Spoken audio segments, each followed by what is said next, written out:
All right. Good morning. How's it going, Eric? Hey, I'm doing well. How are you doing, Gav? I'm pretty good. Pretty good. Late night over here. It's Passover. Has started. All right. Yeah. So we had some cool stuff, but ready to go today. Excited to get into it. Pretty excited for the panel that you guys helped us put together for today. Yeah, no, I'm really excited to learn from them. It's gonna be a, it'll be. I like the themes. It's good. It's good. It's gonna be very educational for all of us, I think. Yeah, absolutely. Well, off the bat, since you're here, let me get some of your thoughts on this market. It's been an interesting market for sure. SPY opening up a little bit down today, but I guess we're looking at ES for the day. So walk me through currently where you are level watching on ES and NQ. Yeah, there's not really much. I mean, it's been this the whole 4100 on ES has been kind of that psychological level, and I know everyone watches it. It briefly dipped down under yesterday, but there's just been, for lack of a better word, it's really just been chop. I know I've been having troubles trying to trade it. It's been up and down, up and down. So it's just not it's not a good flow to it. It's kind of what you expect from pre-holiday trading, since tomorrow is Good Friday, and that's just the market's going to close early, and people are still around. Probably are finding it a little difficult to find moves. But that's just what I think. So we'll see if it actually does anything today. Yeah, definitely fair. Okay, let me drop you a co-host real quick if you want to grab that. Good morning, Miss Penny Lane Blaine. Can you hear us? My, Hi. Hey, yeah. there we go. How's everything going? Going great. How about you? Doing well. We appreciate you joining us today and would love to hear any of your thoughts on how you're approaching this futures market this morning. I think I'm going to take it really easy before a holiday weekend. And I'm also just like naturally so bearish, and I'm kind of thrown off kilter with like, we're not going down, but we're just sort of chopping around. So I'm going to wait a little while and see what I think today's going to do. And maybe I'll take a trade, maybe I won't. All right. Any other specific pieces you're watching today? Any insights? Well, probably NQ or QQQ, which I trade just because I feel like that was the weakest yesterday, so it's the one I'm most interested in trading. All right. Sounds good. Well, we're excited to hear from you as we make our way through today. We're going to throw some questions at you too. Awesome. Can't wait. Thanks for having me. Absolutely. All right. Thank you, Penny. Keeping our way around this panel. Stock market news, we got you up here. Want to walk us through real quick the news from this morning? Yeah, what's up? Good morning, everybody. All right, should be a good day. I'm looking forward to it. Some news stories with Google CEO Sundar Pichai saying that Google plans to add conversational AI similar to OpenAI's ChatGPT to its flagship search engine. We also had Alibaba. They're reportedly planning to get out their ChatGPT competitor this month. So AI is still top of focus for a lot of these large companies. We got some jobless claims information and job cuts data. So initial jobless claims came in at its highest level in a while, 228,000. Wall Street was expecting 200,000. So a lot more people filing for jobless claims than what Wall Street was expecting. And then the Challenger Gray survey, which shows layoffs, how many people were cut. So 89.7 thousand jobs were cut in March, above expectations of 65,000, an increase of 15% from February. So what the Fed wanted might be coming true. We had a couple other stories with Walmart planning to have its own network of electric vehicle charging stations for public use by 2030. I thought that was pretty fascinating. And then the last story I will leave you with, this one I just saw come out. A Congressman Earl Blumenauer, I don't know, I said that wrong, but he was trading some of those bank stocks during the collapse. He bought Silicon Valley Bank the day before it collapsed, and he sold some First Republic Bank on the 20th of March. So everyone's getting involved in trading those bank stocks, I guess. Blumenauer, I believe. Yeah, well, shout out to him. It looks like he bought Silicon Valley Bank the day before it failed and then sold First Republic down like 80-90%. Wow. All right. Well, Pain. sometimes Congress is just like the rest of us, I guess. Well, yeah, I actually have been watching some of that stuff on Quiver Quant, just like keeping an eye on what Congress does with their trading. All right, we got some more friendly faces on the panel. Welcome up the Strat OG. What are you watching today? Hey, what's going on? Thanks for having me on again. Really just looking at the ES as I typically do. And I trade it quite a bit, but with these initial jobless claims that came out and a lot of the jobs data, I'm really looking to kind of go directional using event contracts. So, these event contracts are they're essentially zero DTEs for futures. So, if you like options and want to look at maybe switching over to trading futures, it's a great segue. It's almost like options and futures had a baby, like I said the other time. So it's a good look. If I'm looking at what we could potentially see here, I'm still looking to be somewhat biased to the short side since we're trading below the daily VWAP and the pivot points.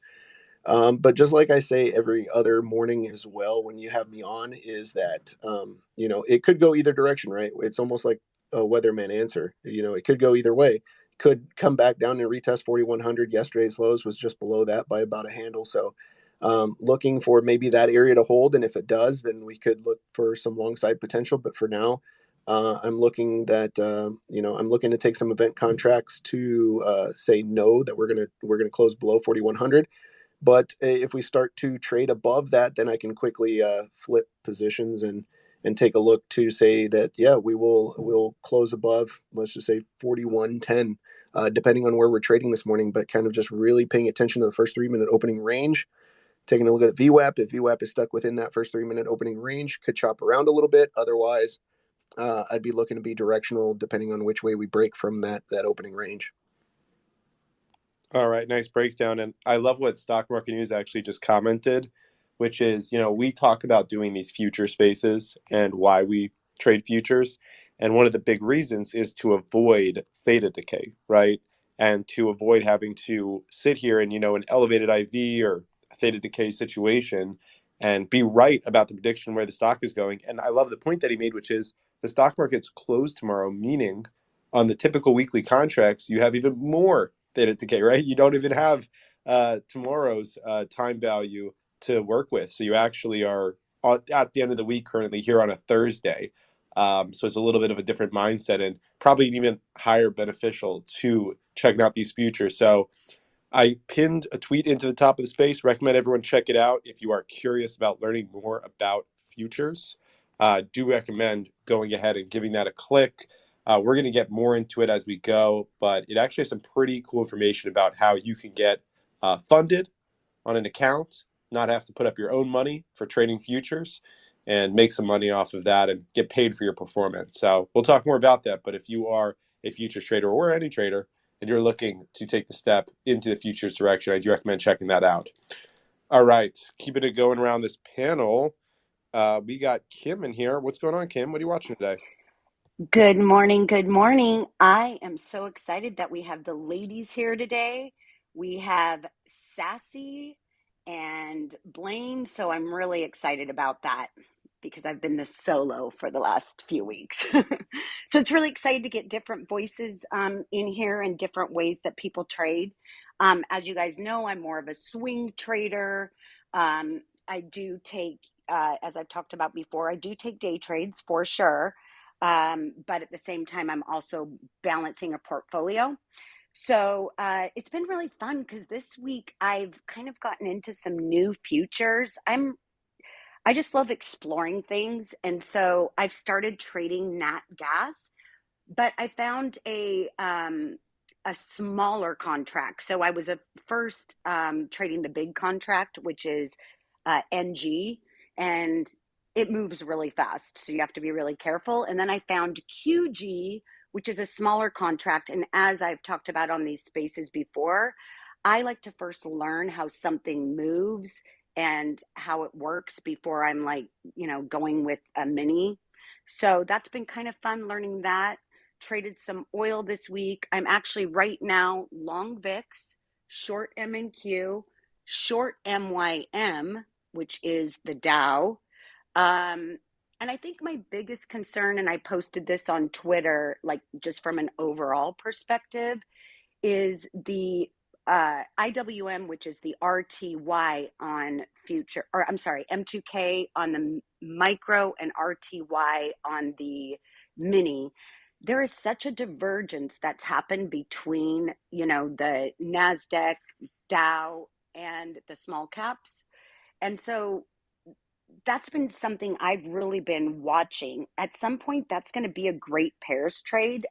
I think to go long that contract and short, maybe ES or MNQ, because they're very spread apart, right? We've had the NQ moving up exponentially while the RTY has, or the, IWM small caps have kept going down. So there's a big divergence between that. And at some point that gap will close. So you can do pairs trades on futures too, which is really, a nice way to trade those divergences between different contracts. Really nice breakdown there, Kim, getting us closer to market open. And yeah, echoing your sentiment, wonderful to have some incredibly smart and talented women with us on the panel. And we're expecting at least another one or two to be joining us today. I do to request. Yes, I do see Sassy in the audience. I went ahead and I dropped an invite to her. Sassy, you do have to be on a mobile device in order to speak on Spaces. And once you hit that request button, we can get you up here. I see Sean as well, who I'm happy to have up. All right, we're getting closer to market open. SS Trades, you got anything specific you're watching here, especially in the land of futures? Yeah, just really just watching that level on ES. Actually, on Friday, I mentioned it, the 4120 to 4125. There was a volume imbalance.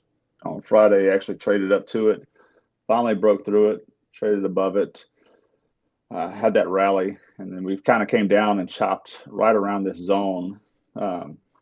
Finally broke below it a little bit last night, rallied up into it, saw us reject once this morning at 8:30.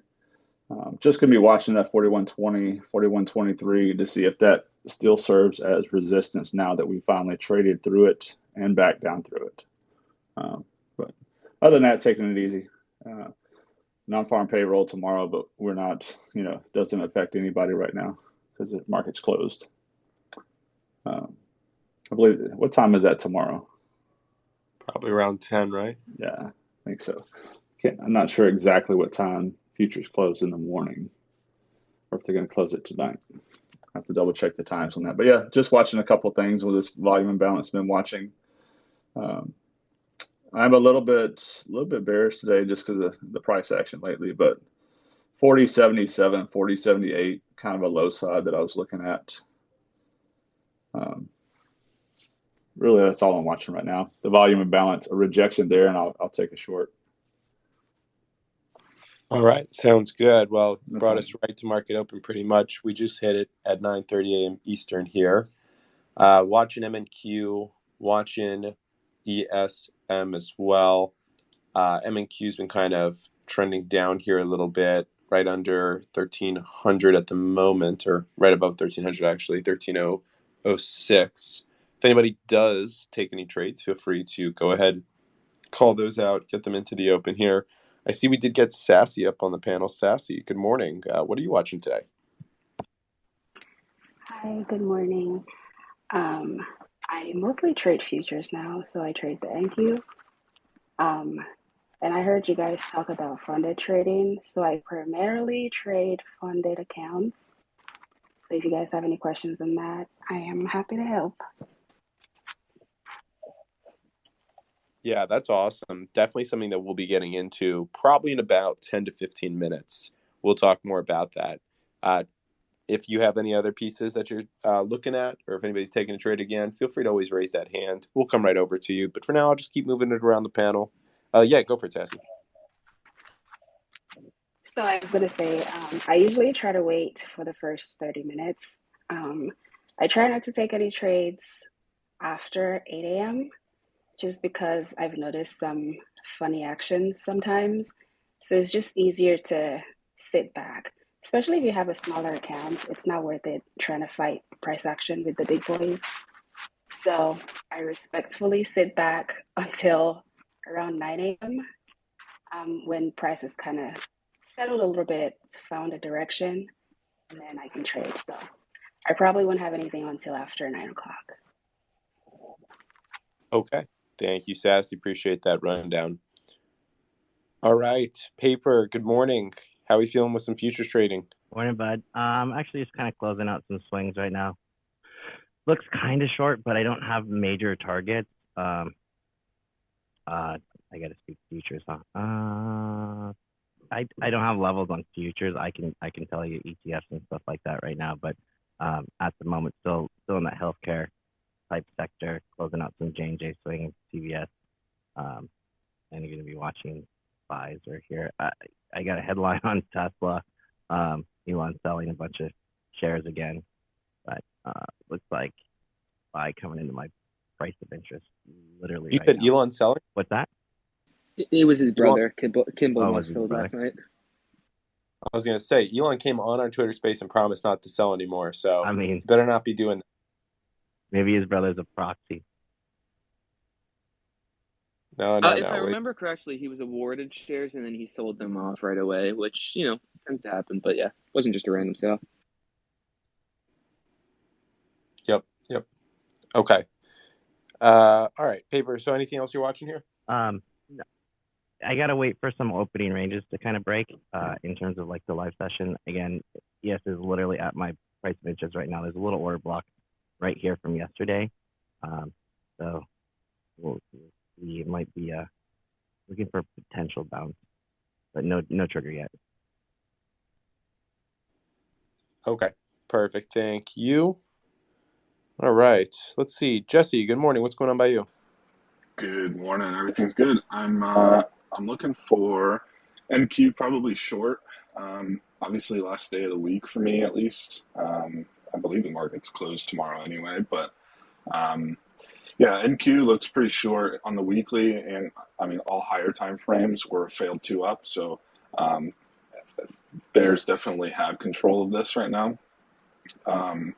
We have news at 10 o'clock. I think it's PMI, so that will probably move the market a little bit. And then from there, we should get our range for the day, hopefully. So I'm just sitting on my toes right now and looking probably short, if anything, but I'm going to wait for a retrace. Sounds good. Okay, I'm seeing them Q going down here at the open. ES as well. Didn't we have PMI on Monday? I think we already had PMI. I know we have a Fed president speaking at 10 o'clock in 24 minutes. I don't think we have any other macro data today, actually. I could be wrong. I will double check, Yeah, but I think you're right. I think the only one we have is Bullard speaking at 10 We're Eastern. gonna I don't think there's anything we're else. gonna get the Fed balance Yeah, sheet. it's Yeah. Bullard at 10 o'clock. Oh, yeah, that's right. Whoever said Fed's balance sheet, correct. Yeah, 4:30 after p.m. Eastern. Watch out for that. Well, that'll be at the close, There you but go. it might be interesting over the weekend when futures trade.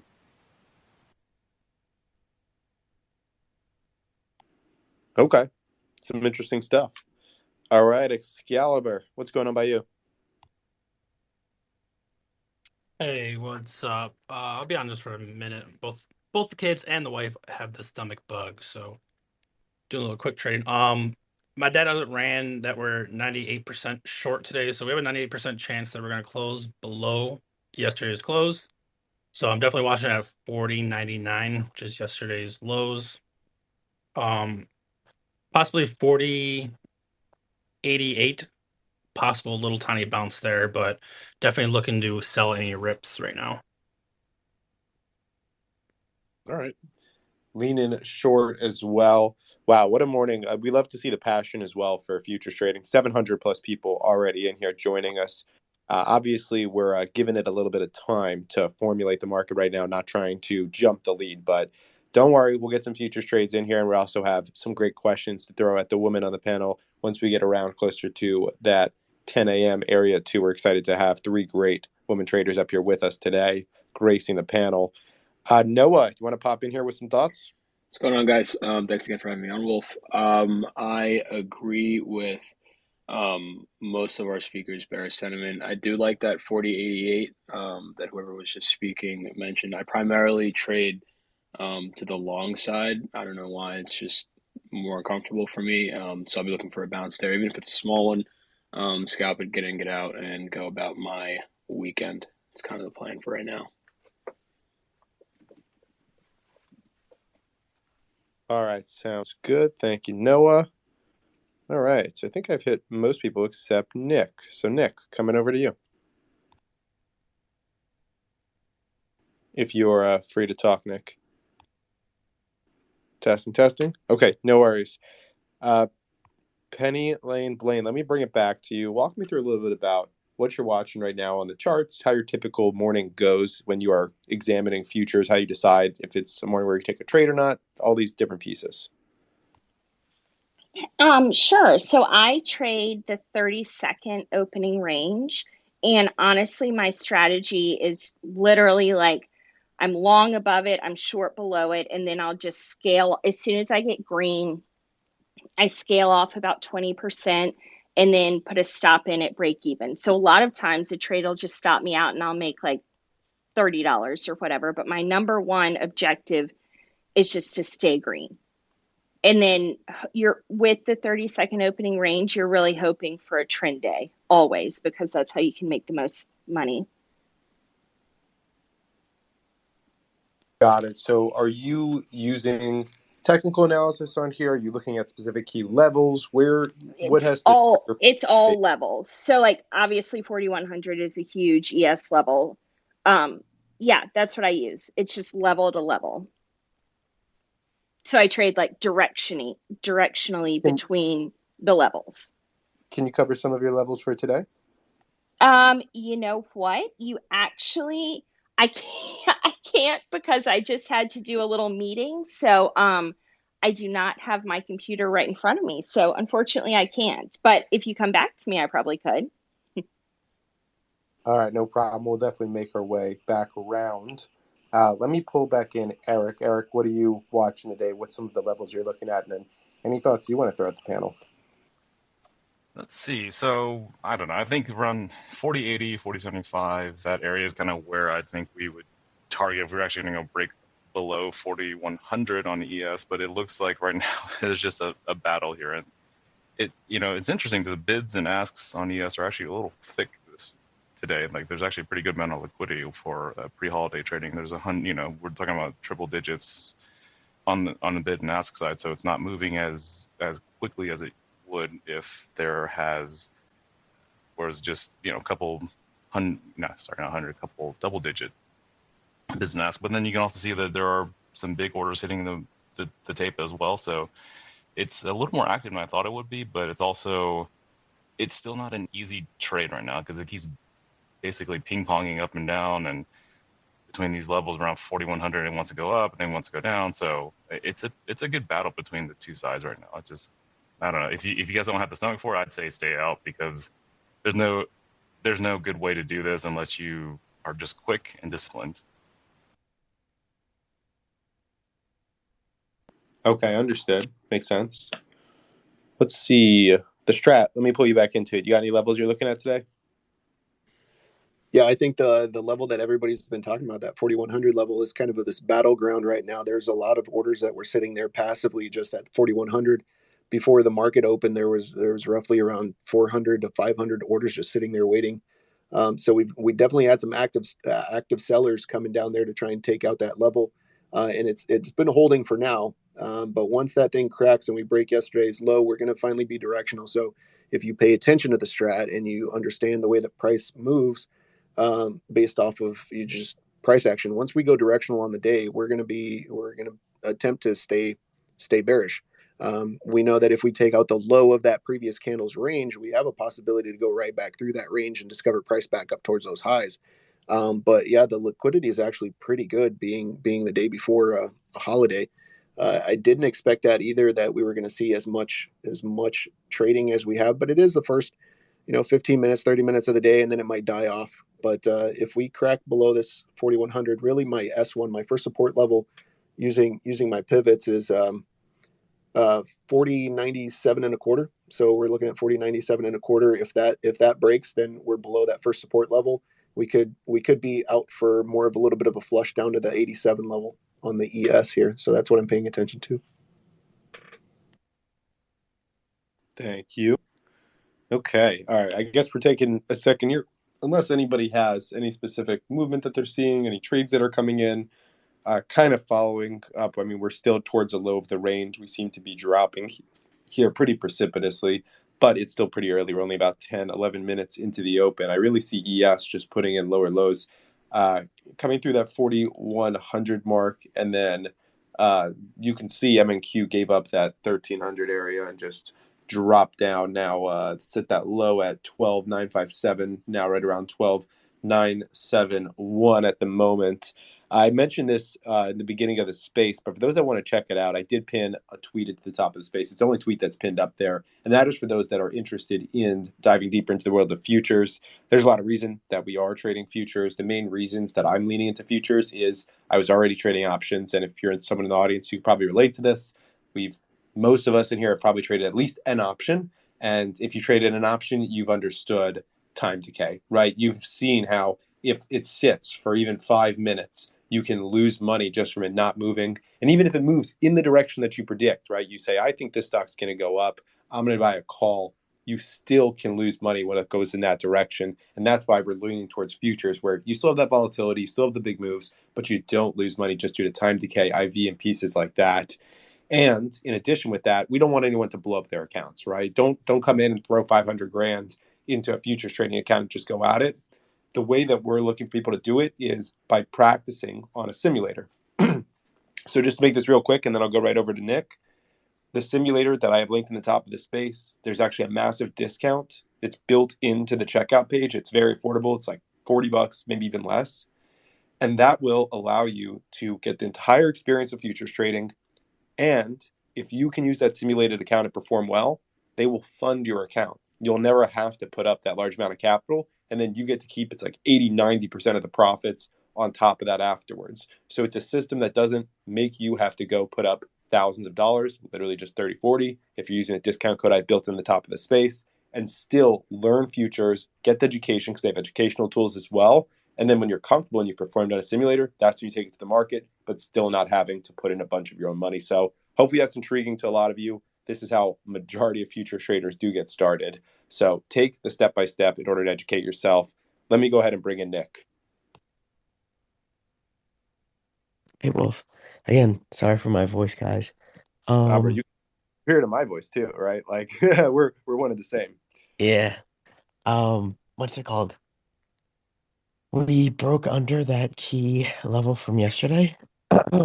Or sorry, I should just say yesterday's low. Definitely need to watch here. If we break under 40.94, definitely push into 40.76 and 40.86. If anyone is not following Excalibur, he's been posting some great things on something, I believe it's called fractals that he uses. And he posted something last night that said, based off of that data, there's only a 1.6% chance for the market to be long today. Again, nothing is ever 100% correct, but every time he's usually posted this stuff, it's almost been spot on. And I really am leaning bearish today. And if we obviously see continuation under this 4,100 that we're currently at on S&P 500 futures, I would definitely be looking for a lower move. I'm just waiting to see true confirmation. Then I'm going to go into puts and short futures. Fantastic, Nick. Eric, anything you want to add on to what I shared there beforehand? Yeah, so no, I thank you for giving us a shout out and everything about that. Just wanted to remind everyone that we are actually having a sale right now, and so through Wolf's tweets, that link is actually good. It actually matches the best discount you can get, so it's already built in. So right now we are having 50% off, and that is built into his link as well. So no worries there. We are all about getting everyone the best deal and making sure that everyone's on the same foot. So that's all. Thank you. Oh yeah, I forgot. They upgraded it for a flash sale this weekend, so it's actually a higher discount than I said on that link. Thank you. Okay, cool. Just going to keep it moving around. Seems like everybody's kind of biding their time a little bit this morning as we're just trending lower here. But if anybody does want to hop in with any thoughts, always feel free to. Let me go ahead and pull back in Jesse, actually. Jesse, just get a little bit more thoughts on what you're watching here, that we have about 15 minutes of price action. Yeah, I'm actually staring at NQ. There's a break of structure for value gap right at 12.984. And once that hits, that was previously a big liquidity zone. So kind of staring at that to get into some shorts, but might not need to retrace up that far. So kind of just looking at, I mainly trade NQ, but ES will have a similar chart. So let me take a look at that. ES is 4104.50. That would be the level I'm looking to short, or even up to 4105.50. So definitely leaning short right now, but kind of just staring at ES and NQ currently.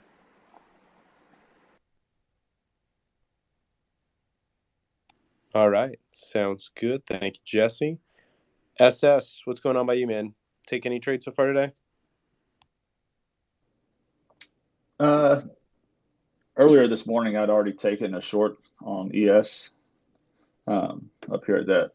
I was watching this rejection on that volume imbalance that we traded through on Friday. Kind of wanting to see if we can kind of go up and retest it. Overall market weak, though, watching several of the tech names here. AMD had a little bit of strength. Could pull up the cues, but still watching a couple of this, watching flow right now, seeing if there's any interest in big money trading today. Hopefully we can get some moves. Don't want to trade in any kind of chop, but I do like these levels below us, the 40-80 range, 40-78, 40-85 range on ES. Just taking it easy right now. Well, sorry, trying to watch some of this right now. Watch a couple flow trades I'm looking at. MGM, a lot of these names starting to get hammered. Yeah. What's going on with, I know that we can trade gold and some of those futures as well. So I see GDXU pull back a little bit today. What do you usually have a specific futures name that you like to trade gold with? Do I? Yeah. I typically only trade ES or NQ. Okay, got it. Does anybody? Oh yeah. Go. I was just gonna see if anybody trades gold futures. MGC is the micro, and that's the one that I trade.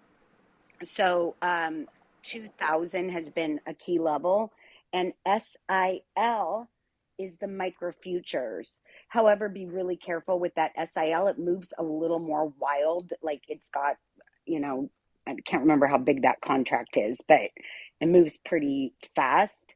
But the gold is a little bit like more manageable. It's like, think of it kind of like the SIL is like MNQ and the MGC is like ES, how they move.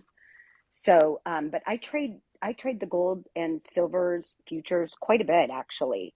And, I was going to short gold at 2000. I'm glad I didn't, but I did ride it up to about 2000 from about 1700. So again, those weren't day trades for me. When gold moved down, I think about 30 or 45 days ago, I went long, and then that was just a hold for me.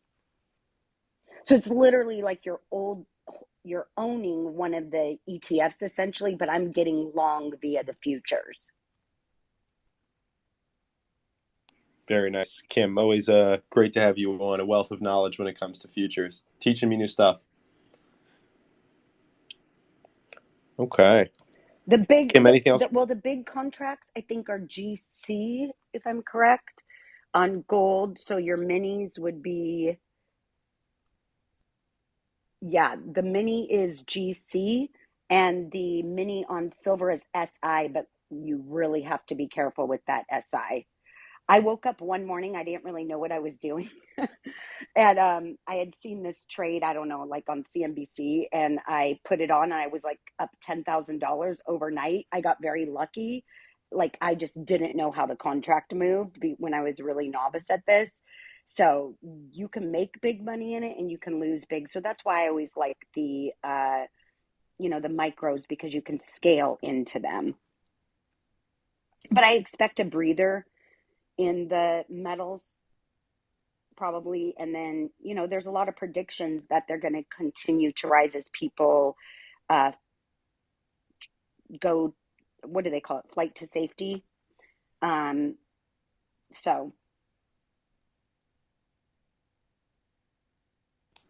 Yeah. Okay. Some good insights there.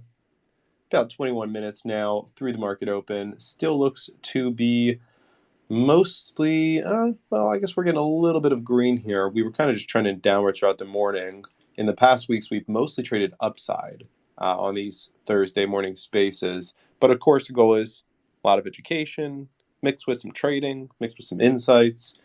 Stock market news, anything interesting coming across your screen?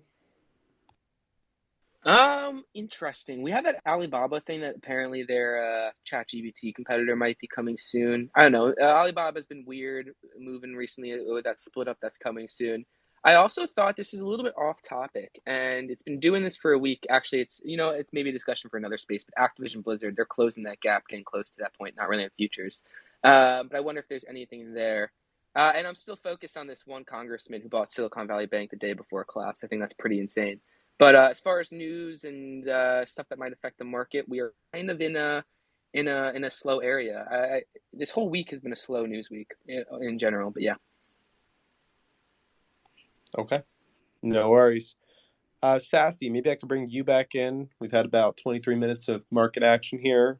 Hopefully that's some time to get a little bit of bearings and grasp on some different pieces. Anything that's standing out to you so far this morning? I am definitely looking for a short position. I'm watching the 3 minutes chart, the 9-minute chart, and I will also trade the 2006 chart.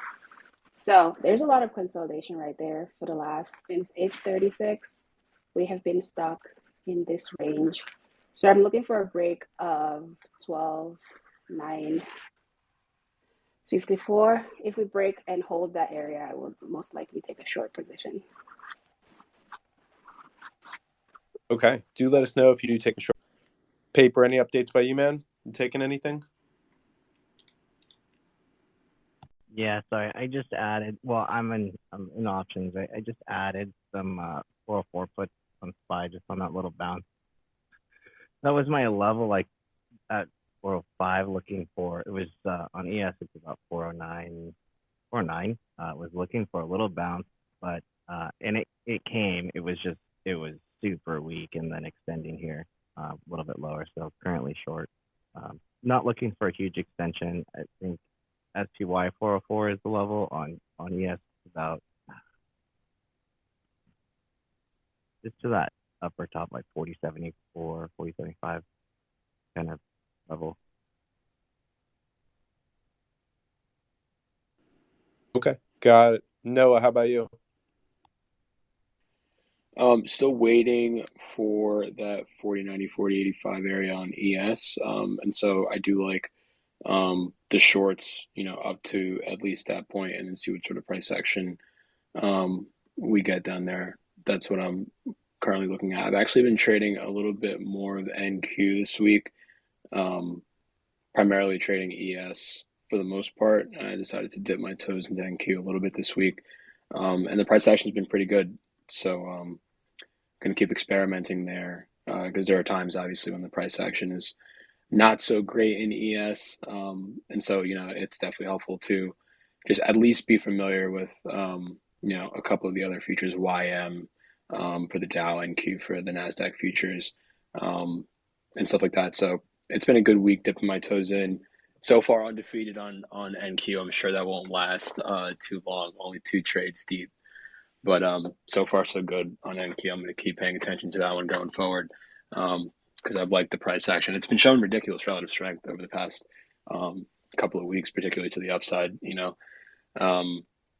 last week. And it's actually been leading on the downside a little bit here since we got this pullback started a couple of days ago. So it's been fun. trading NQ. I'm going to keep my eyes there as well. But for today, primarily focused on that 40.90, 40.85 area on ES. Awesome. Thank you, Noah. Yeah, good luck staying undefeated there on NQ. Yeah, right. I'm sure it'll be over by next week, but it's a good little run.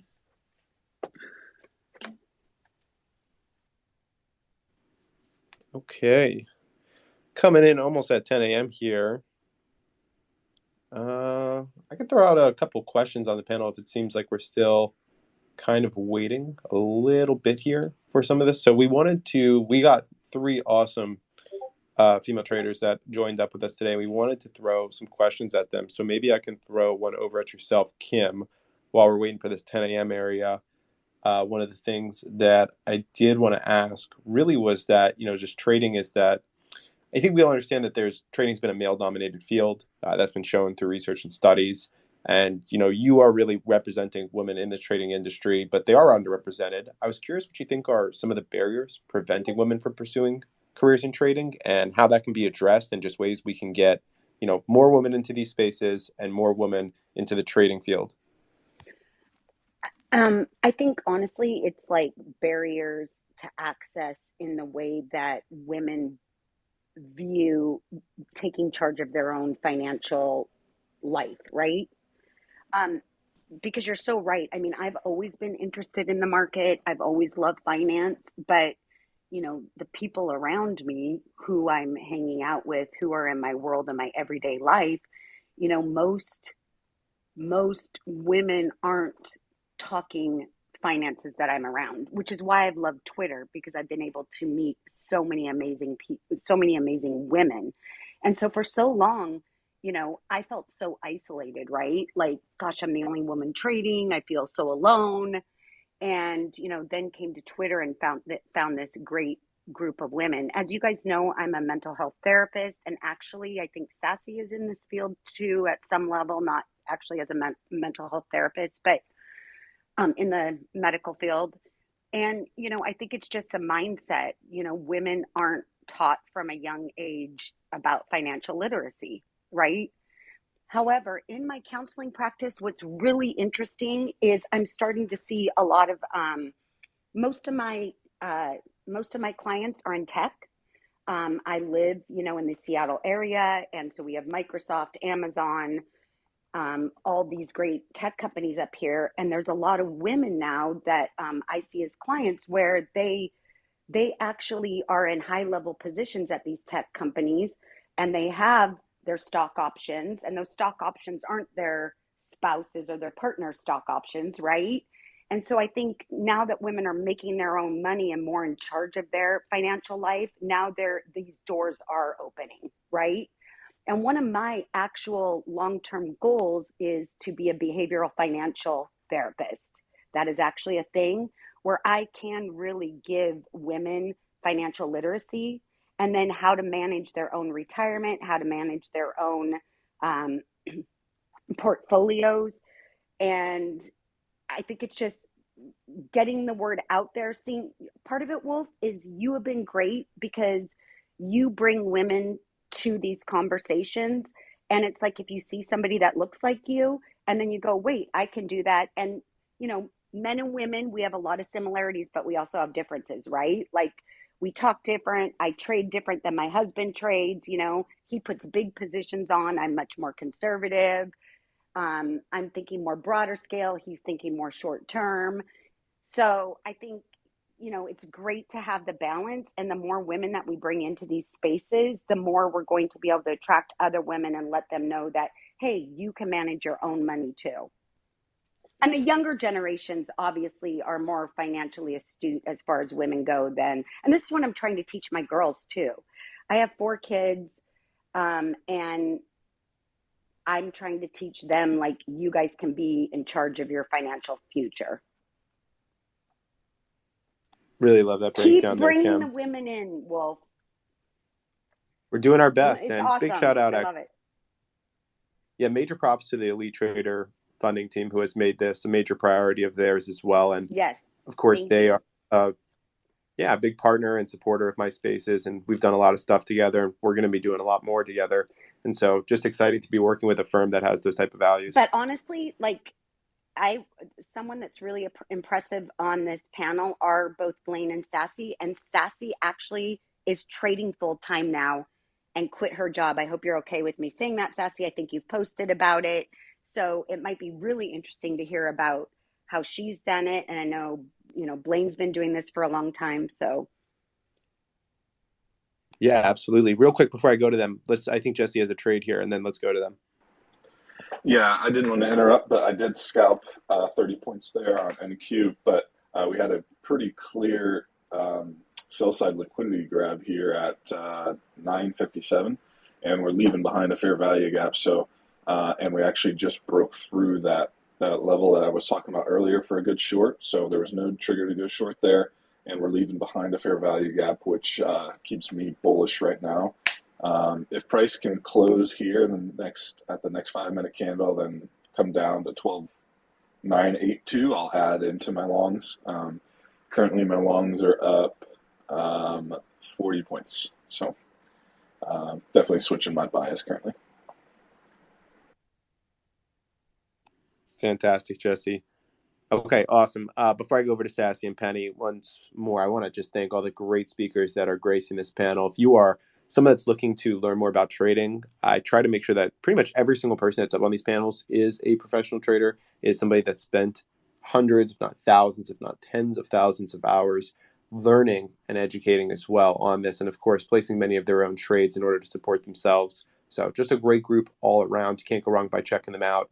And if you like Twitter Spaces, we've got a full slate today. I'm actually going to be live straight through until 5 p.m. Eastern. So the next 7 hours, you can come in here at any point, and I will be live for the whole time. So pretty excited for it. Looking forward to everything that's happening. And then once more, just want to direct people's attention if they haven't had the chance.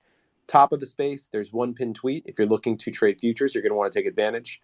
That is, there's multiple reasons to trade these futures. Main ones, like I pointed out beforehand, avoid the theta decay. Avoid the IV. If you're already an options trader, I do recommend at least taking the time to learn a little bit about the futures trading side of things, just to educate yourself and to find new opportunities. And then, of course, we don't want you to go ahead and blow up thousands of dollars in your own account. So that link up top actually will take you to a simulator.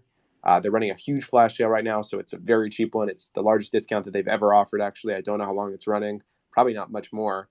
And that will allow you to maybe, I think it's like 30, 40 bucks with the discount, maybe even less, to get into one of these simulators. And if you can perform well, a lot of people in our spaces have passed them in just a couple of weeks. And then you can get a funded account from Elite Trader Funding where you do not have to put up your own capital. And then you're keeping 80, 90% plus of the profits from there, but never having to really risk your own capital. So if you're someone that doesn't have a ton of capital but wants to get more into trading, this is the opportunity for you. And this is how a lot of future traders do get started. Eric, you want to add anything on there, and then any other analysis on the market, and then we can bring in some of the other women? Yeah, that's a great plug. I think that's exactly what we're looking for. So yeah, just come on over, check us out. We have plenty of evals that you guys can really check out, and it fits your own style and your personality of trading, basically. So they're running this discount for the sale, rather, for just another couple of days for next week, until the 12th, I believe. And then that will be, we barely run sales, but if you guys have any questions, please reach out to our customer service team. They're the top notch in the industry, and they're very, very quick and responsive. So just that's it. Just come check us out. Thank you. Fantastic. Thank you. Okay. Very cool. Real quick, just going to see if anybody else has any trades that they want to take, because I know we are past that 10:05 mark. There we go. The strat. Just real quick, I wanted to just touch on the S1 that I was talking about, and an area where I would like to go long is at 40. Yeah, I like this setup.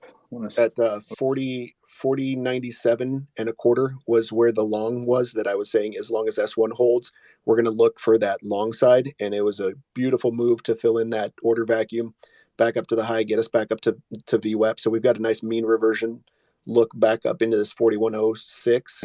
I'm seeing that there's quite an imbalance on the passive orders here. If you're looking at the market depth, 56% to the long side, we've got about 43% to the short side. So looking for potential pull of liquidity here. VWAP would be a nice area for a quick scalp to the short side potentially. but that's a little bit of a riskier play considering the move that we're seeing. So 4109 was right there on that VWAP push down. That's what I'm looking for right now, but I'm covering my positions. Got it. I was sorry about that. Like this setup, guys. I think somebody had mentioned earlier there's a fair value gap created. It is respecting that. Did start to expand a little bit here on ES. Currently in a long here from 4102. I was looking for it to retrace back down here, the 4100 even, but we might get that expansion here if the market picks up here. It is holding this gap, so this could be a little bit of a buy program hitting. We'll see. This has been kind of sporadic lately, though, so some of these have been, the market hasn't been favorable with some of this data and just a lot of the manipulation here. Currently, like short, like he had mentioned earlier, like the short side until we started kind of having these equal lows down here, hold as support. So from right here, I'm expecting an expansion back up to this 4120, hopefully, to see if we retest that range, because that was an imbalance that that imbalance is no longer there. It filled it, and both sides up and down. So I still want to see if it respects that level as resistance now. So just something I'm watching here on ES. Got it. Yeah, Jesse? Yeah, so that long position is up 60 points. The risk was just about 10 points on that on NQ, so good risk to reward. Next ad, so we have this 5-minute candle close in 2 minutes. I'd love to see that fair value gap at 12,981 left behind, the lower one, and then reach into this one that we're creating currently if we need any more momentum to the upside. It's pretty clear that this is a liquidity grab on the 5-minute and the 1 minute, which should propel us to the upside. So next possible add position would be just over 13,000 on NQ for me, and probably be similar price action on ES. So. Awesome. And real quick, so I saw MTZ, you popped up here. Did you have some comments this morning?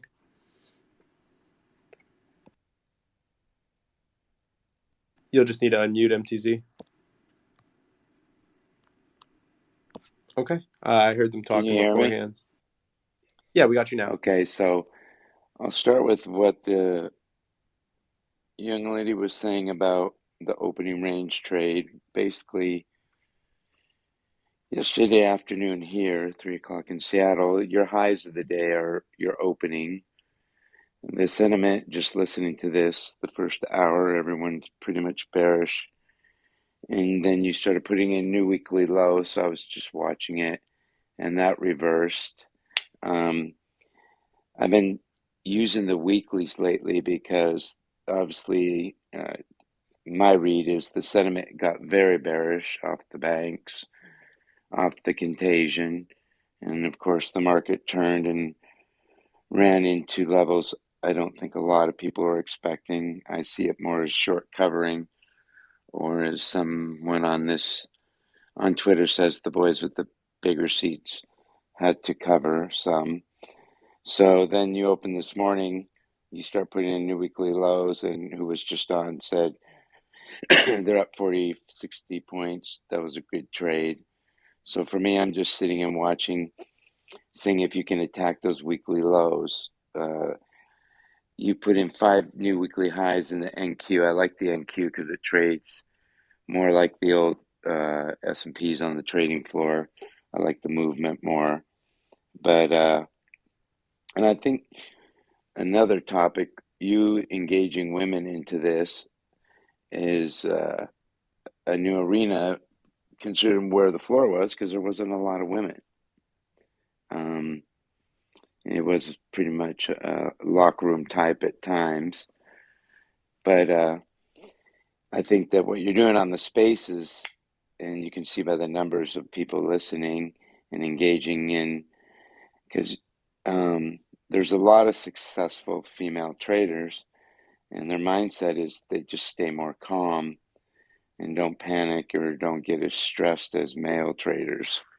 That's my experience. I had 3 on the trading desk, and they rarely flinched. As far as the market, we'll see if this bounce holds. It's an interesting day tomorrow because of the closure and the non-farm. Me personally, and I worked for Bear Stearns, I just don't think it's ever just one bank, and I think you have much bigger problems out there than have surfaced. And I think there's a great setup here to be short. It's just I'm working off the weeklies.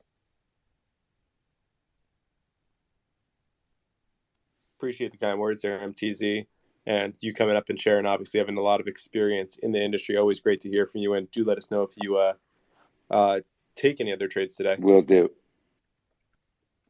Awesome. Okay. Keeping it moving around. Again, if anybody wants to pop in at any point, like you've seen everyone do, feel free to raise your hand, and we will come over to you for any thoughts, trades, things like that. In the meantime, while we are waiting, Penny Lane, let me bring you back in. I think you were listening probably when Kim was talking a little bit earlier. I threw the question over to her, and happy to bounce the same question over to you. Or maybe you can talk a little bit about, how you approach building relationships and networking in this industry, as a woman in the industry, and what strategies have worked well for you, because I'm sure there's a lot in the audience that would love to replicate your success. Oh, well, that's so nice.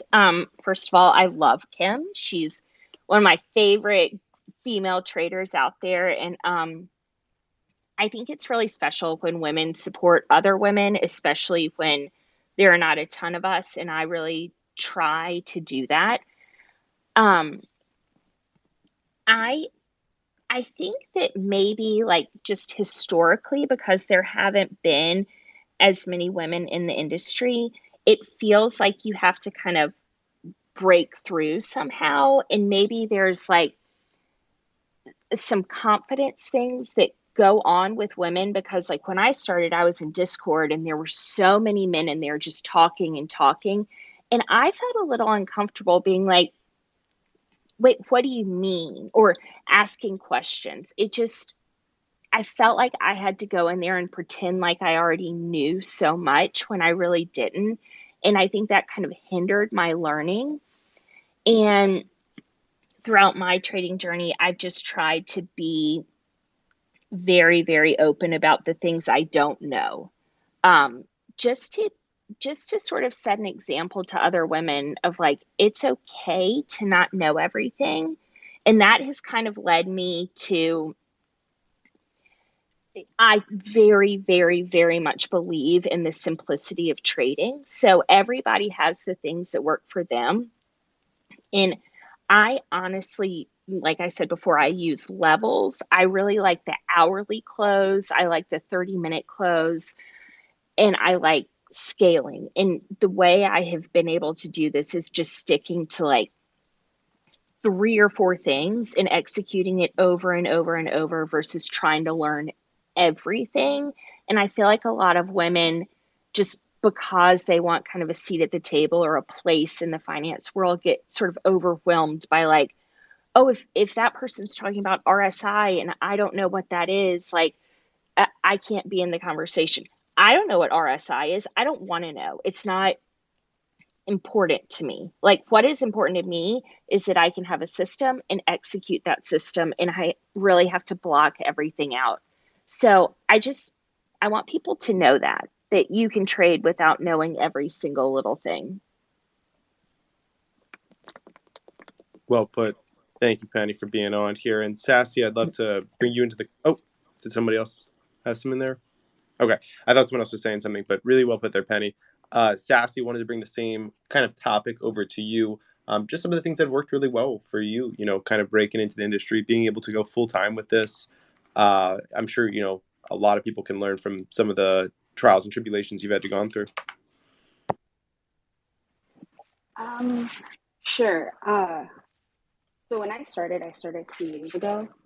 I was very clueless. I started out just trading options, And I remember my first trade was a Tesla trade. I had like 30,000 in my Robinhood. And I remember making 8,000 in like 2 minutes. I'm like, why is everybody not doing this? So I sold that trade. I went back in for another trade, was like 12,000. And I swung it overnight, not knowing anything. Literally, I just learned how to buy a call and a put. That was all the knowledge I had. So it took a lot of unlearning for me to realize that just because you're making profits doesn't mean you're profitable. And I think the long-term goal is to be profitable and to have a system that gives you room to take losses, but also is profitable in the long term. So definitely when you start out, especially, there's a lot of information, and I'm like a sponge. I soak in a lot because I really love to learn. So I read a lot of things about trading, and it took me a long time to realize that half of what I learned was just crap. And also, just because it works for somebody else doesn't mean it will work for me. I remember every time I read about trading strategies, I would implement them into my own trade.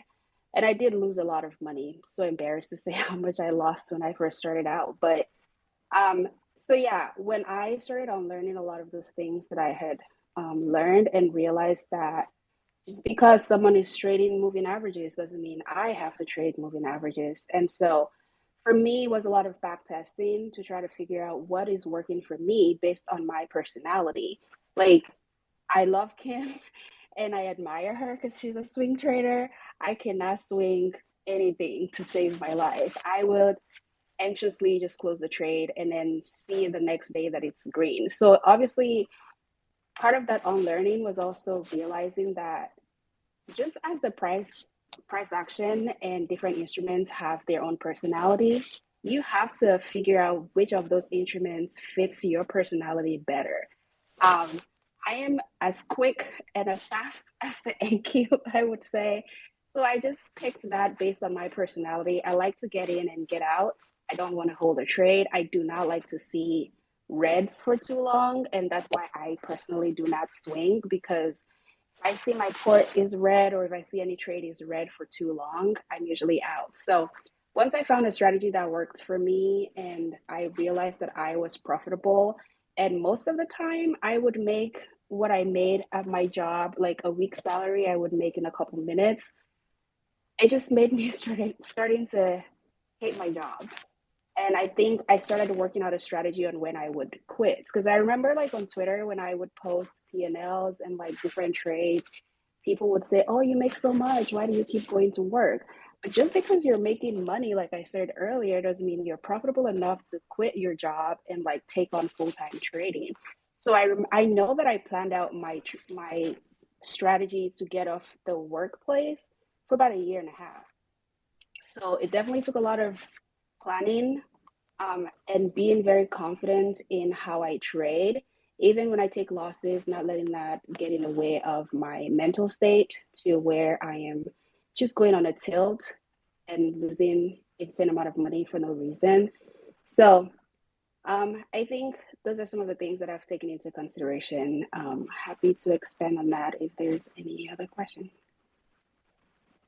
Fantastic, Sass. Appreciate you sharing through a lot of your journey and the success that you've had, and definitely encouraging any people in the space, especially any women that are in this industry, to follow these three wonderful women that are up here, and maybe drop them a DM as well. Let them know if you can relate to their stories, if there's questions that you have for them, right? There's a lot that can be done. So definitely recommend going ahead and doing that if you haven't already. About 10 more minutes of futures trading here, so going to rotate it back around to the market. Market has been rebounding. If anybody took that, Jesse, you were on the upswing there, right? I believe. Yes, I am, and it is entering a fair value gap. Not the one I'm eyeing. I'm eyeing one about 15 points away from where it is right now. But yep, I am on the upswing. Went up to 8R, and it's kind of turning down. My stops are under about 2R, so really good trade, especially for a Thursday. I thought coming into today that we'd kind of chop around because NFP's tomorrow, but glad I showed up, I guess. Yeah, great call there. Let's see, Eric, any other comments from yourself and stuff that you're watching here this morning?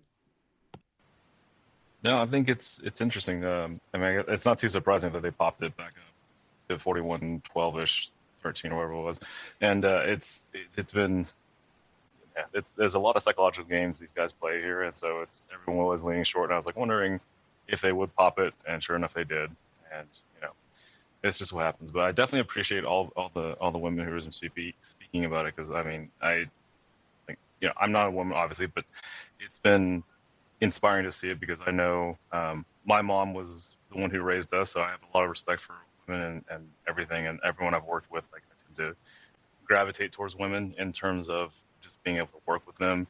They seem to be a lot more disciplined and a lot more stable-minded, whereas some of us guys can get all emotional, whether or not we admit it. So it's definitely good to look and learn from women who are actually great traders and are good at enforcing that discipline, because I can tell myself I can do this all day long, and then I'll do something stupid, and then, like Sassy was saying, the spiral is a big challenge into going full tilt and then just losing a stake in that money. Like, what just happened? It's a terrible feeling. So definitely learn from them, and I definitely appreciate all you guys have said today. It's been a great morning of learning and also just seeing how the trades work. So thank you. Yeah, absolutely. Okay. Oh, I didn't want to interrupt, but I'm actually short. I took a short just a couple seconds ago, and I typically would risk 10 points for 20 points. So I have a target right at 09, so 1309.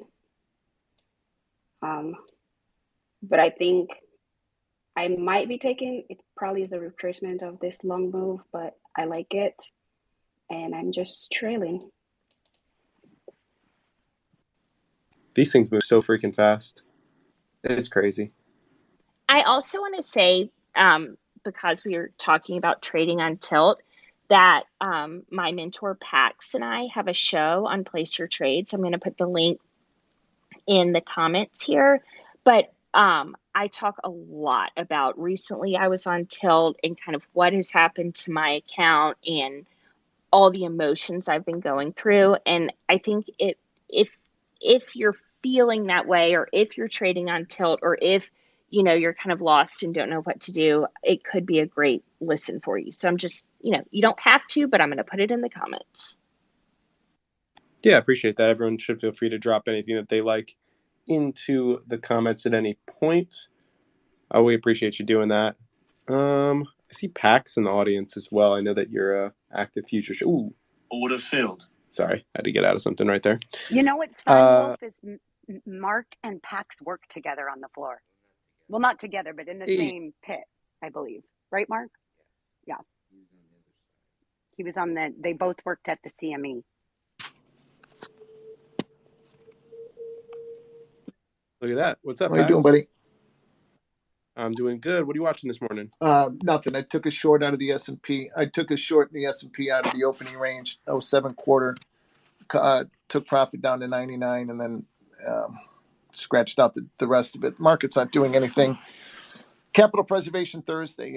I talk a lot about that on Fridays, Capital Preservation Friday. But today, tomorrow we've got, like Mark was saying, Mark Metzger was talking about, it's an interesting day tomorrow because the market is stock market and the bond market. Cash market closed tomorrow, but the futures are open for non-farm. So whatever kind of volatility is going to be, the futures will be here to absorb it. But I'm not going to trade it. The volume will be low, and it'll be whipping and choppy. I want to be here when the volume is heaviest and it's easiest to trade. Today is one of those days though where I don't want to try to overtrade, and I don't want to try to do too much in a market that isn't going anywhere. We're an hour into the day and we are literally in the opening range. So that is a sign to not trade. There's no rally, there's no break. We are in the opening range. There's nothing to fade here. That kind of thing. Blaine had said something. Oh, another point that I had when I was listening to you guys. They're very good spaces too.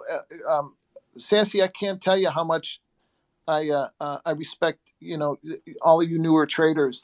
Anybody that wants to somebody had mentioned this earlier too. Anybody that wants to better their lives and the lives of those that they love by putting themselves, putting their capital on the line every single day is absolutely worthy of my respect, man, woman, or child. And one of the things about the markets that are very different, Mark had addressed this earlier too, very different nowadays than what it was even 10 years ago, is that the playing field is level. Computer trading, screen-based trading has leveled the playing field completely.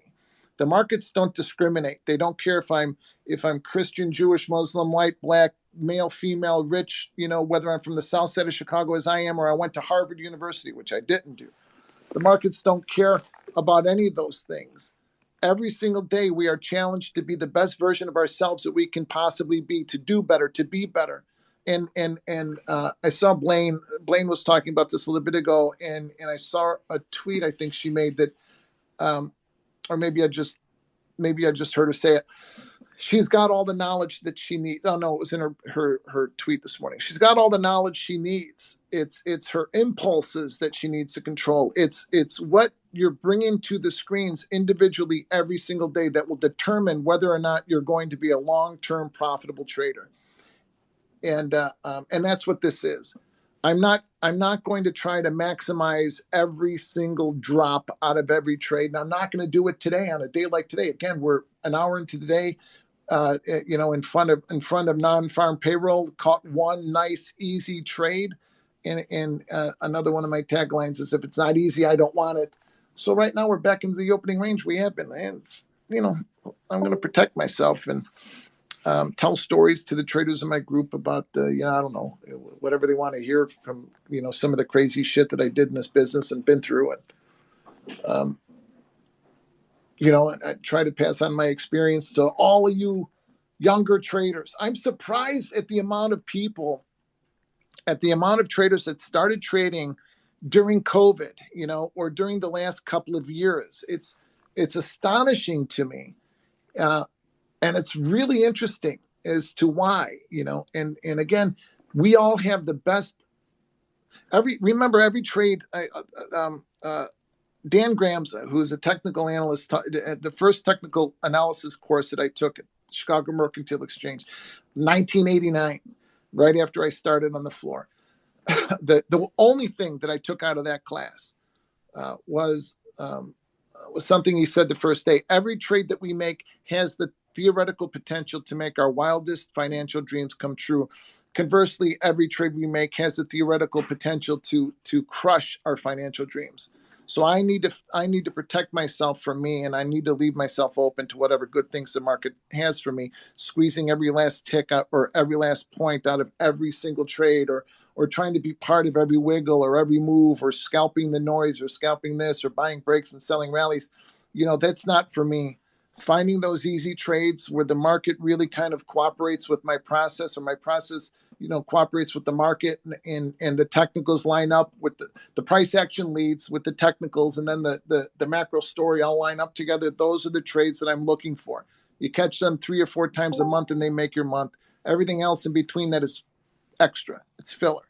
So manage yourself, and you'll put yourself in a position to be a long-term profitable trader. Again, like I said to you on Sunday, Wolf, I can talk like this. I can talk about this shit for hours and hours and hours. So I'm running off the mouth. I'll keep my mouth shut and start listening to you guys again. I learn a lot when I listen to the younger traders. Appreciate you coming up, Pat, Sharon. Definitely a lot to learn from everybody that's up on this panel.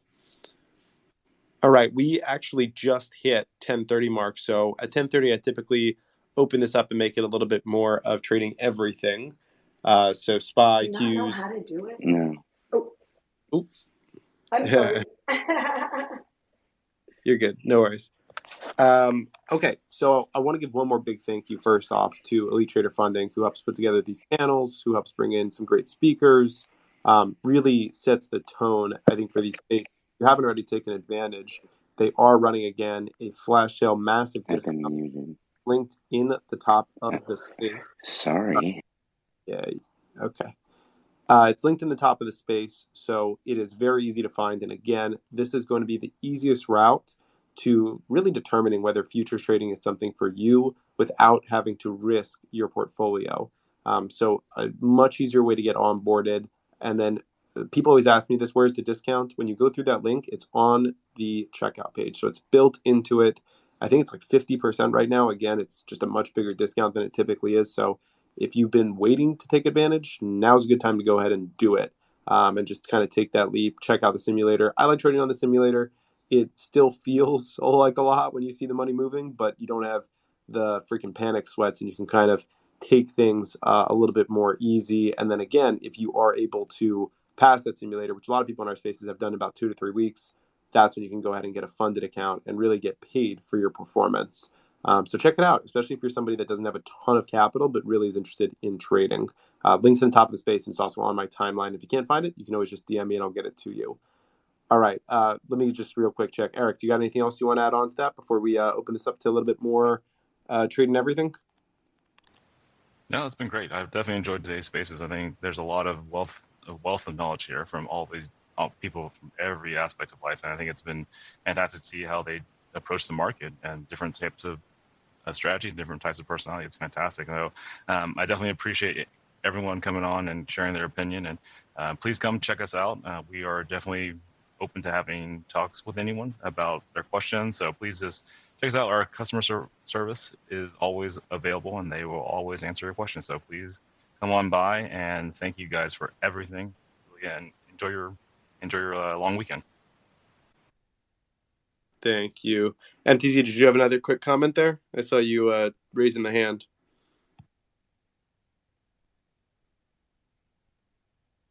All right, no worries. If not, okay. Turning it over to a little bit more of the wide market look here. So SPY currently down only 0.2%. I'm watching it pretty carefully around this 407.5 line. That's my resistance line for the day. If you can break 407.5, I think that's where we push up. Gold trying to rebound a little bit here. Sold off a bit this morning. Still pushing back up. GDXU down about 2%. QQQ down a little bit more than SPY, down 0.36, but also been pushing back up, been showing strength here. Glad I got out of my downside futures trade there. I basically just took that trade and just broke even. Nice to see a green day finally for Charles Schwab. Been talking about this one a lot. See if it can put in a second green day early next week and maybe even hold this first one. It's up about 1% at the moment. More insider buys coming in. More awards coming in. They certainly like the stock from the inside of the company. And then BABA, which Evan talked about earlier, up 2.25%, still moving. Google up 1.5%.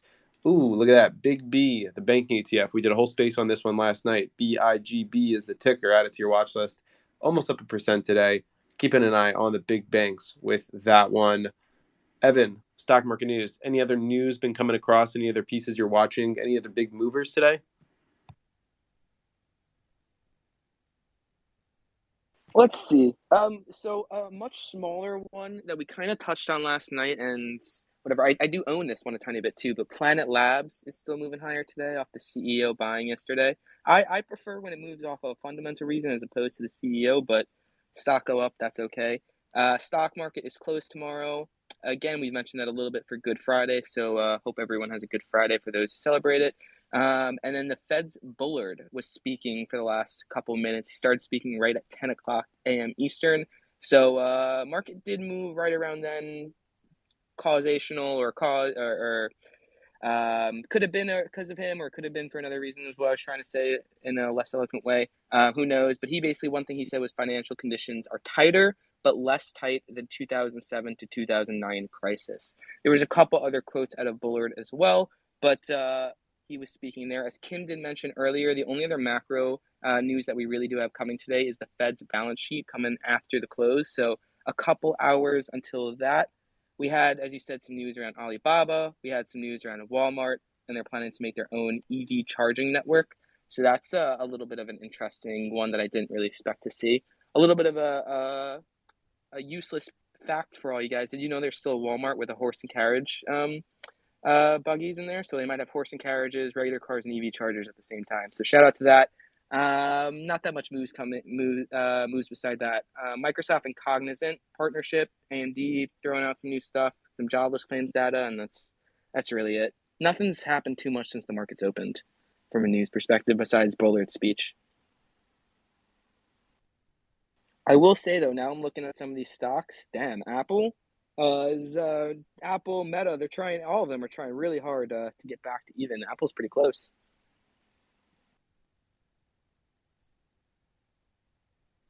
Run, Apple, run. Strat, I do see you got your hand up, though. Yeah, go for it. Just wanted to take a quick second to just say that I appreciate everybody that was here on the spaces. I always learn a lot from Pax, as always. Anytime he speaks, I'm on edge just listening to everything he's got to say. Plus all the wonderful women you guys had here in the spaces. It's great to see that. Coming from my end, coming from a military background and then going into the financial world, it's very rare to come up to others that are prior military, but military personnel have such an ability to be able to be cool and calm under pressure and make decisions with very little information and be able to be very systematic and be very objective about their approach. And it'd be awesome if at some point we can get some more military traders. I have a sweet spot for them. So, but yeah, that long, just real quick, that long at the S1 at 40.97 1/4 was a great long. I am now flat on my positions. And it was a good move, but now it just seems like we just want to stay within that first 3-minute opening range and trading sideways. So now I'm just playing some poker on the Discord and just chilling for a little bit. So I appreciate it. Thank you for having me on, but I'm going to dip out here. Thank you guys all. All right. Thank you, Strat. MTZ, what's up? How's it going? Well, first of all, just in having experience watching Pax work and that experience, he has so much knowledge. I love what he said about it. It's not easy. One thing that I constantly hear from him as well is not over trading. And I think he's the most vocal about it and letting the market, which is hard more for males than females, in my opinion, letting the market come to you. And he, how he speaks to Fridays, and, it's a different world, obviously, but you have some big holidays coming up, and those, if you go back to the history of the exchanges, the Board of Trade was Irish and the Merc was Yiddish, and they would have a boxing match every year to raise money between the two exchanges for the weight classes. But I would definitely listen to Pax if I'm new. I would follow him. He has an experience. I don't know how many people can say they worked in a trading pit. I filled orders for 2 years next to some people, Jimmy Place, Paul Carbonaro. Pax knows who they are. That while Pax may not have gone to Harvard, I had 2 Harvard kids work for me, and they lasted a month. So the experience and knowledge he has by being in that pit is unattainable now. Thank you. Hey, Mark, thank you for that. Yes. I forgot about the boxing night that we used to have with the Board of Trade guys. That was always a highlight. The huge money would be bet on clerks fighting each other between the board and the Merc. Huge money. It was so stupid, but it was a lot of fun. There was in the NASDAQ pit when I was in the NASDAQ and we were really growing. The volume had went from like 5,000 to 10,000 to 20,000, and it was busy and getting better and better. We would have traders from all over the place start to come in, and I loved it when we had a couple of guys from Lake Forest, or we lived in Lake Forest at the time, or some North Shore community come in and armed with their father's trust funds and their B school degrees from Stanford or an Ivy League school. Make room, stand right here, son, right here next to me. I loved it when those guys came in. The point of that is that I think that we're traders, right? As traders, we're paid to react. We're not paid to think, and really, really well educated and smart people are paralyzed by their, what is it, analysis by paralysis. They think too much, and they underreact. And that was always fun to have those guys and send them back to their dads looking for more dough. The old adage of how do you make a small fortune trading futures? Start with a big one. Held true in those days. But the pit was unbelievably great, especially before. And I only caught the last couple of good years. Believe it or not, I'm still very young. But I caught the very tail end of it of floor trading. But the benefit of my experience, what most don't have, is that I quickly became a big trader. And in those days, in the NASDAQ, we controlled the volume. Pit, paper, which would have been Mark. Mark had worked at Bear and Goldman and Witter and the other big houses. We were the market makers in the pit. So whatever was going on, there wasn't side-by-side trading yet. And up until like 2003, it didn't really explode yet. 2002, 2003, the E-mini started to explode. So, what the algorithms do now and the HFTs and their algos do now, we did. Individual traders did. We controlled the market. We controlled the price action. And I can move the market by myself. Of course, the market would... I wasn't going to be able to move it in the face of huge, opposition from paper or other locals. But if I started to buy the market and that got others to buy the market, we can paint the tape and create some momentum. That's what the algorithms are doing now, all the time, back and forth. And I know it, I see it, and I know how it works because I did it. And that I think is a great benefit. Going back to then what Penny said about controlling your impulses. My worst days come on days like this where we don't do anything. When we don't do anything, I can lose a lot of money in a market that has a 20 handle range doing nothing. I'm a momentum breakout trader, so when the markets start to move, I can create, I can pull some money out of the markets when we're moving. Actually, we're below the opening range now in the S&P from 07 quarter back down to the 99.01 level that I tweeted about 2 days ago. If we take out 99, then we can start a breakout. We can take out the low of the day and we can go lower. But is that a day that I want to? Is this a trade that I want to be a part of?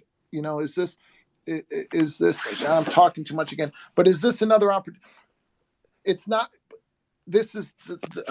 I'll end by making this point. Trading to me is not about how many wiggles I catch or how many on a chart or how many trades I grab or any of that. Trading to me is how I answer the invitation every day to increase my size, decrease my size, or not trade, and using real-time trading information to make real-time trading decisions so that I don't have to think too much. I'm able to react to my process and what the market is doing at that time. Gives me the ability to be able to say, I want to be long here, I want to be short here, and then answer it in real time. Do I want to increase my size, decrease my size, or not trade? So going into tomorrow, if I'm going to take anything else outside of what the trade that I took this morning, it'll be on smaller size, and the trade is either going to work right away or it's not. Anyway, you made me want to jump in. Mark. Yeah, really good stuff, Pax. I appreciate it. Yeah, let's bring in Kim. Go for it, Kim. Well, no, I really think that it would be great, Wolf, to do a spaces on former floor traders. You have DCP. He tweeted the other day, like, Mark told me to get long. You've got Pax. You have Danny. You have Pack and Pax. Here's the thing. I live with a former floor trader, right? We trade very differently. Mark is like, sell now, sell it here now. He'll take a big size. I'm not like that. His trades panic me sometimes. But here's the thing. These floor traders feel the market like none other. Mark, I can have an opposite bias where I'm going, no, the market's going to go higher. And Mark is like, no, I promise you this market's going down. And I'll tell you 99.9% of the time he's right. He might be a little bit early, but he told me and Mom Ann's trades, sell the NQ, sell 10 big NQs at 15,000 when it was at 15,000. We didn't do it, but that was like the trade of the year, right? Like, I'm not going to take that kind of size, but he's like, I'm telling you, this market will not hold. These guys, because they live and breathe, and Pax can attest to this, and Mark, because they lived and breathed this every single day. They were trading, Mark was trading billions of dollars, billions every day on the SPY, right? Because they were, I don't know, was it billions every day, Mark? Yeah, it was big funds. So, but you know, because they were like, it was an organism, right? A living, breathing organism. These guys have so much knowledge that, you know, and Mish, you know, you've had Mish on so many times. She's another one of those, you know, ex-floor traders. I think it'd be great anyway. My long and short of it is to do a spaces with these floor traders and hear their experience, because they see it in a way that us newer traders don't see it. And we have so much to learn from them. Yeah, I can definitely appreciate that, Kim, and great to have so many of them in this space with us. And certainly we can put something like that together.